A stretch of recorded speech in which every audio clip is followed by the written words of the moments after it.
Hello friends and dear students, आपका अपने YouTube channel GB Pharmatech में स्वागत है। दोस्तों, आई होप आप सभी लोग अच्छे होंगे। दोस्तों, आज की वीडियो आप लोगों के लिए बहुत ही महत्वपूर्ण होने वाली है, क्योंकि आज हम लोग डिस्कस करने जा रहे हैं बी फार्मा 4 सेमेस्टर के फार्माकोग्नोसी के 2 मार्क्स सॉल्यूशन के बारे में। 2 नंबर क्वेश्चन के सॉल्यूशन के बारे में डिस्कस करेंगे। दोस्तों, वीडियो पूरा ज़रूर देखिएगा ताकि यह वीडियो आपके लॉन्ग क्वेश्चन को भी सॉल्व करने में हेल्प कर सके। दोस्तों, बिना देरी किए टॉपिक शुरू करते हैं। देखिए, 2 नंबर क्वेश्चन सेक्शन ए। तो दोस्तों, सबसे पहले आपको बता दें कि AKTU के प्रीवियस ईयर 2018-19 का क्वेश्चन पेपर है, जिसको हम लोग सेक्शन ए को सॉल्व करने जा रहे हैं। दोस्तों, इसमें देखिए सेक्शन ए का पहला क्वेश्चन है डिफाइन फार्माकोग्नोसी। तो हम लोग फार्माकोग्नोसी को डिफाइन करते हैं, कैसे लिखा जाता है देखिए आपको बताते हैं। फार्माकोग्नोसी इसको 2 भाग में ब्रेक डाउन किया गया है, फार्माकोन एंड ग्नोसी। फार्माकोन मतलब होता है ड्रग एंड ग्नोसी मतलब होता है नॉलेज, मतलब knowledge of the natural origin drugs. Natural origin drugs के बारे में स्टडी करना ही फार्माकोग्नोसी कहलाता है। दोस्तों, आसान भाषा में एकदम देखिए, फार्माकोग्नोसी किसे कहते हैं? नेचुरल ऑरिजिन ड्रग, जो भी ड्रग नेचुरली ऑब्टेन्ड किए जाते हैं, नेचुरली प्राप्त किए जाते हैं, उसके बारे में अगर स्टडी कर रहे हैं तो आप फार्माकोग्नोसी पढ़ रहे हैं।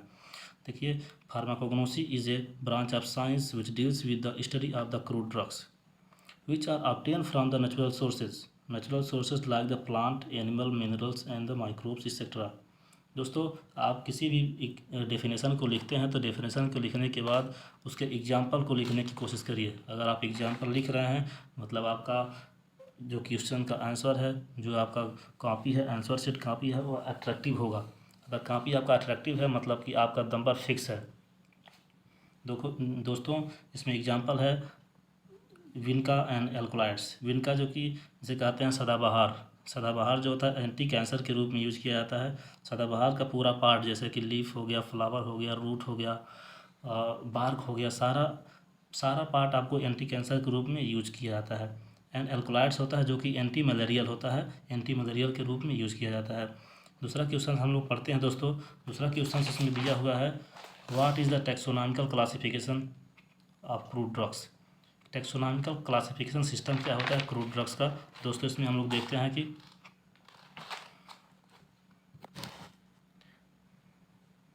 टैक्सोनॉमिकल मतलब होता है जब एक क्रूड ड्रग्स की क्लासीफाई किया जाता है उसके किंगडम के बेस पे, स्पीसीज के बेस पे, फैमिली के बेस पे, क्लास, ऑर्डर, इस सब के बेस पे अगर क्रूड ड्रग्स को क्लासीफाई किया जाता है तो उसको कहते हैं टैक्सोनॉमिकल क्लासिफिकेशन सिस्टम। देखिए, in this system the crude drugs are arranged according to taxonomical studies such as the kingdom, phylum, class, order, family, genus, species etcetera. दोस्तों, एग्जांपल इसका देख लेते हैं। एग्जांपल में अगर विनका देखते हैं तो विनका का किंगडम प्लांटी हो गया, क्लास हो गया मैग्नो लोप्सिडा, ऑर्डर हो गया जेंटियलिस, फैमिली हो गया एपोसाइनेसी एंड द जीनस हो गया विनका। तो तीसरे क्वेश्चन की बात करते हैं। दोस्तों, तीसरा क्वेश्चन होता है what is the polyploidy. What is the polyploidy. Polyploidy क्या होता है उसके बारे में देखते हैं। सर, पॉलीप्लॉइडी होता है, इसको ब्रेक डाउन करते हैं। Poly and ploidy. पॉली मतलब होता है मोर देन 2 एंड प्लॉइडी मतलब होता है number of the paired set of chromosome. Chromosome का जो सेट है और कितने पेयर में है, कितने नंबर ऑफ पेयर में है, इसी के स्टडी को पॉलीप्लॉइडी कहते हैं। देखिए, a process occurring cells and organism when more than 2 paired sets of chromosome are present is termed as polyploidy.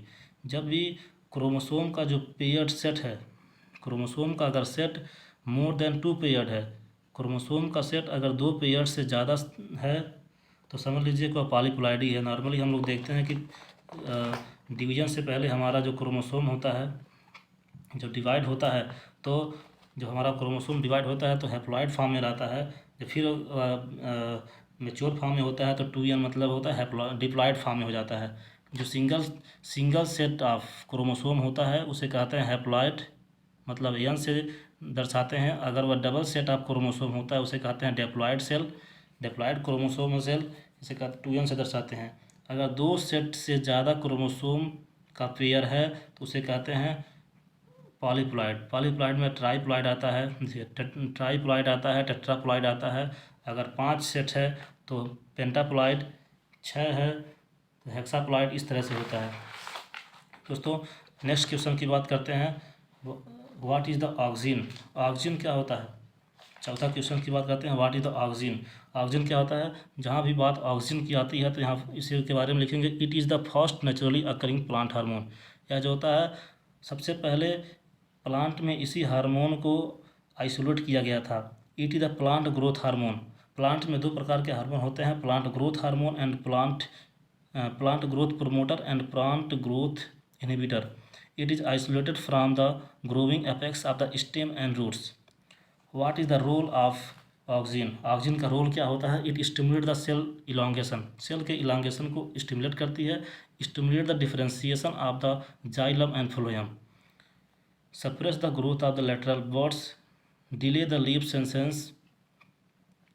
senescence and stimulate the root initiation on stem cutting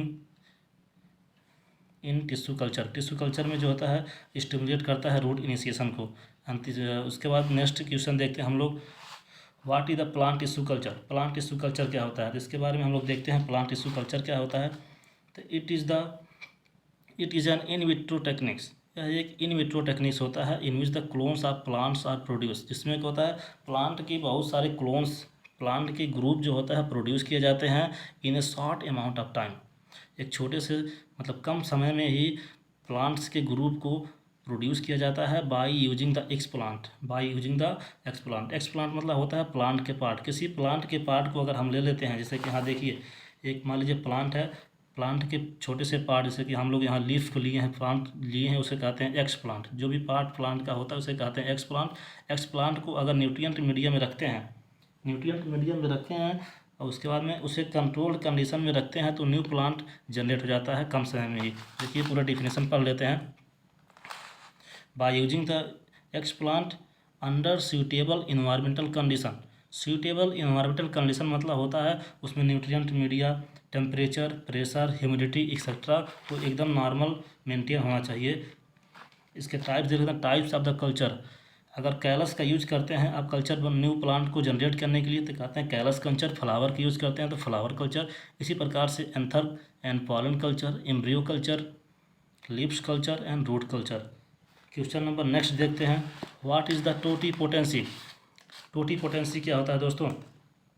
totipotency अभी हम लोग पढ़े हैं cell culture totipotency एक दूसरे से मिलते जुलते हैं। देखिए totipotency is the ability of the plant cells to give rise to an entire new plant. Totipotency किसी प्लांट सेल की एक एबिलिटी होती है। कोई प्लांट सेल है अगर उसकी एबिलिटी है कि वह नए प्लांट को जनरेट कर सके, अगर कोई प्लांट सेल है उसके पास अगर एबिलिटी है कि वह नए पूरे प्लांट को जनरेट कर सके, प्रोड्यूस कर सके, उसके इस एबिलिटी को कहते हैं टोटीपोटेंसी। और इसका यूज देखिए, plant cells are called the totipotent cell. जो सेल नए प्लांट में जनरेट होने की एबिलिटी रखती है उस प्लांट सेल्स को कहते हैं टोटीपोटेंट सेल्स। जैसे कि एग्जांपल यहाँ देख लेते हैं, अभी ऊपर हम लोग पढ़े हैं एक लीफ से लेकर के प्लांट को जनरेट किए, उसी प्रकार से एक कैलस पार्ट ले लें। कैलस पार्ट मतलब होता है कि किसी प्लांट सेल्स को लेते हैं, उसका यूज करके अगर ग्रो करते हैं एन इंटायर प्लांट के बारे में तो वह टोटीपोटेंसी कहलाता है। देखिए यहाँ लिखा हुआ totipotent cells from plant used in tissue culture techniques to produce the desired new plant. जिस प्रकार की डिजायर्ड जैसे मान लीजिए जेनेटिक चेंज करना हमें, ऐसी प्लांट चाहिए जो हमें ज़्यादा यील्ड प्रदान करे, ऐसे प्लांट को हम लोग टोटीपोटेंट सेल के द्वारा प्रोड्यूस कर सकते हैं। नेक्स्ट क्वेश्चन देखते हैं दोस्तों, what is the tridosha theory in Ayurveda. Tridosha theory in Ayurveda क्या होता है इसके बारे में देखते हैं। देखिए इसमें सबसे एकदम आसान भाषा में समझिए, जो हम लोग पढ़े हैं पंच महाभूता के जो पांचों एलिमेंट्स हैं उन एलिमेंट्स को कंपोस्ट करके तीन बेसिक ह्यूमर्स में कंपोस्ट करते हैं। उन 5 एलिमेंट्स को 3 बेसिक एलिमेंट्स में अगर कंपोस्ट करते हैं तो वह कहते हैं त्रिदोषा। जैसे कि देख लीजिए यहाँ द 5 बेसिक एलिमेंट्स, जैसे कि वायु, जल, आकाश, पृथ्वी एंड फायर, इसको अगर कंपोस्ट करते हैं into the 3 basic humours in body known as the tridosha. Example में वात, पित्त, कफ। पहला हो जाएगा वात, दूसरा पित्त, तीसरा कफ।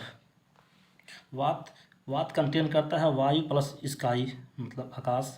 पित्त मतलब होता है फायर प्लस वाटर। कफ मतलब वाटर प्लस अर्थ। दोस्तों इसको यहाँ पे ज़रूर लिखिएगा। और वात, वात जो होता है किसको डिनोट करता है, पित्त किसको डिनोट करता है, कफ किसको डिनोट करता है, इसके बारे में भी देख लेते हैं। वात जो होता है नर्वस सिस्टम को डिनोट करता है। अगर वात में कोई डिसबैलेंस होती है तो समझ लीजिए आपके नर्वस सिस्टम से रिलेटेड कोई भी बीमारी डिजीज़ हो सकती है। पित्त में कोई डिसबैलेंस होती है तो आपके इंडोक्राइन सिस्टम में डिसबैलेंस होगी। कफ में कोई डिसबैलेंस होती है तो आपके इम्यून सिस्टम में डिसबैलेंस होगी। नेक्स्ट क्वेश्चन देखते हैं दोस्तों, व्हाट इज़ एल्कोलाइड्स। एल्कोलाइड्स क्या होता है, देखिए पहले बात तो alkaloids the secondary metabolites. Alkaloid जो होता है सेकेंडरी मेटाबोलाइट्स होता है जो कि प्राइमरी मेटाबोलाइट से प्रोड्यूस किया जाता है। Alkaloids are the heterocyclic nitrogenous compound. ये हेट्रोसाइक्लिक कंपाउंड होता है जो कि नाइट्रोजन एटम को कंटेन किया होता है, विच आर फिजियोलॉजिकली एक्टिव। वह फिजियोलॉजिकली एक्टिव होता है जो कि obtain from the plant animal a microorganism. ठीक है, it is the secondary metabolites. These are not essential for their growth and development. देखिए दोस्तों जो फर्स्ट प्राइमरी मेटाबोलाइट होता है वह प्लांट के ग्रोथ और डेवलपमेंट में यूज होता है, लेकिन जो सेकेंडरी मेटाबोलाइट है या प्लांट के ग्रोथ और डेवलपमेंट में यूज नहीं होता है। एग्जांपल देखिए एल्कोलाइड्स का क्यूनिन हो गया, मार्फिन हो गया, निकोटीन हो गया। नेक्स्ट क्वेश्चन देखते हैं दोस्तों, write the biological source of cotton. Write the biological source of cotton. Cotton का बायोलॉजिकल सोर्स क्या होता है, it is obtain from the epidermal trichomes are the hair of Gossypium barbadense. Gossypium barbadense के hair से प्राप्त किया जाता है। हेयर्स मतलब होता है एपिडर्मल ट्राइकोम्स। अगर बायोलॉजिकल नेम देखा जाए हेयर्स का, एपिडर्मल ट्राइकोम्स के ट्राइकोम से प्राप्त किया जाता है जो कि गोसिपियम बार्बेडेंस होता है। और लास्ट क्वेश्चन देखते हैं दोस्तों, what is gelatin. What is pharmaceutical significance of gelatin. Last question है, what is the pharmaceutical significance of gelatin. Gelatin की फार्मास्यूटिकल सिग्निफिकेंस क्या है, तो पहले इसकी डेफिनेशन देख लेते हैं। Gelatin is a clear substance without any taste that is made from the boiling animal bones and is use to make the liquid food sets. यह जो होता है एक क्लियर सब्सटेंस होता है जो कि एनिमल के बोन्स को बॉयल करके बनाया जाता है। इसका सिग्निफिकेंस देख लीजिए दोस्तों, gelatin is used as a excipient in production of the dosage form, जैसे hard gelatin capsule, soft gelatin capsule.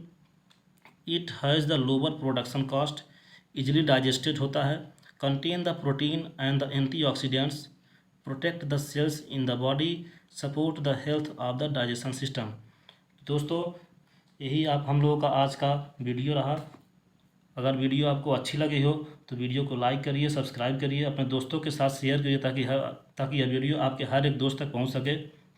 दोस्तों मिलते हैं छोटे से ब्रेक के बाद, तब तक के लिए जय हिंद।